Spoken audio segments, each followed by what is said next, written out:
السلام علیکم. ستړي مسئ.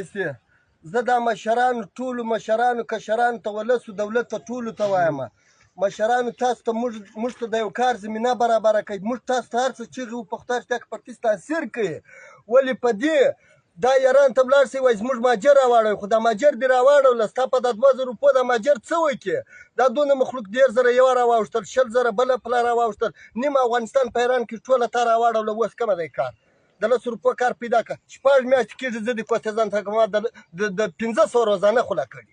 اوس نو 8 تنه زموږ دې لاسو ته ګوري. هر سړی زه دا یې بولم لکه خپل ځان دا فکر ونه وایي چې دی یوازې ځان یاد دی. ښه کندهاری ته خو په ناس موړ یې، په لوکس موټر کې سپور یې، ته د ملت څه په کیسه کې باچې یم غږه یې ته شواسه په خدای رښتیا که د باچې لایق یې. ولې ستا د کندهار نه راله اوس ولسوالان دې راله والیان شوه، زموږ د فراه د انډیواله ولسوالان راړه ملکیان شوه، ملکیان هم انډیواله په پنجیان شوه.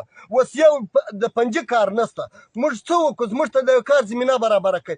که نه یې زما د پختی سره شو چې دغه 6 میاشتې نور وخت لرئ، بالا وخت نه لرئ، د ملکیانو به لمنې د ډبرې ډکې د الله اکبر نارې به در باندې وي. که مو وانه اورېدل ولې خلکه مجبوره شوه. زه دای خلکه وینم مسلمانان چې یوه بوجۍ غنم لري 10 کوله ورته ګوري یوې بوجۍ غنمو ته. دا څه و چې د یوه فیصدي روزانه په سره افغانستان کې نه پیدا کېږي. تاسو د کار زمینه برابره کوئ. دا فکر مه وایئ چې دا یله کوئ میله کوئ خبرې. ولې هر مؤمن مسلمان دا بولنه خپل ځان. نن ټوله خلکه مجبوره دي، محتاج دي، غلا ته هم مجبوره دي، انډیواله په مرګ هم راضي دی. رسول الله مبارک وویل خدای پاکه ول ماته د دغه غریبانو په روی سره ول پته را په نصیب کې چې دی به غزا ته تللی. نن تاسو د غریبانو دشمنان سواستې، غریبانو تر لاس ټوله کړي ماړان خانان راکه شوی استې. انډیواله ګوله چارې او پیسې لري، د هغه عزت د هغه قدر شته. غریب سړی نن تباه دی، نن په دې حکومت کې تباه دی. بل حکومت چې دی ښه غوږ ونیسئ، رښتیا به سره وایي. په بل حکومت کې د غریبانو حکومت و، نه وایي والله بلا که د کفارو زه طرفدار یم، د کافر اوس هم دښمن یم، د شیعه هم دښمن یم. دا اوس هر یو چې کړي راځي د قرآن په خالي لاس یې والا چې ورسره ونه کړم. دا یو انډیواله ګوله.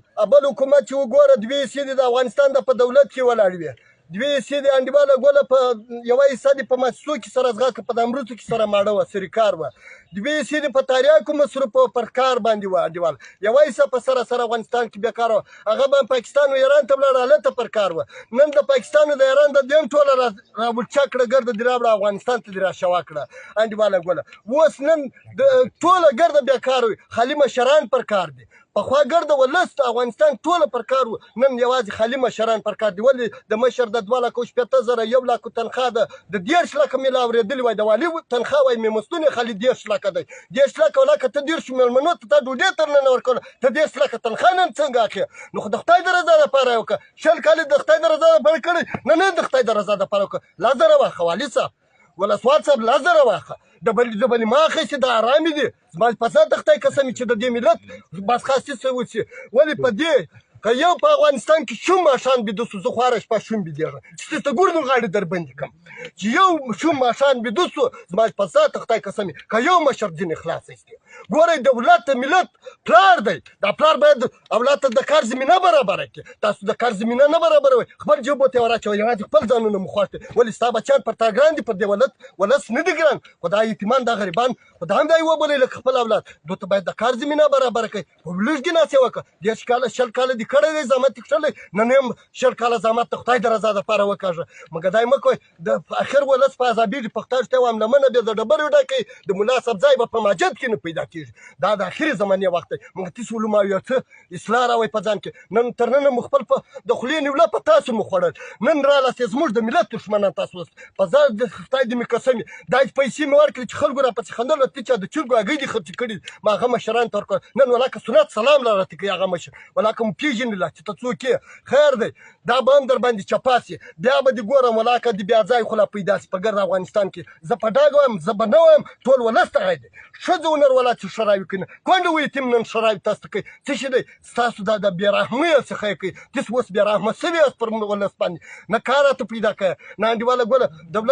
دولت باندې چې 1,80,000 معاش اخلي، 10,000 واخه، د 15,000 1 لک انډیواله پر غریبانو مصرف کړه، پر غریبانو یې مصرف کړه. السلام علیکم. تاسو خبره ده غیب وي ځوانانو. حق وای بچا ویني چې پټیږي بلا کته که یارانو بس پخ کوي.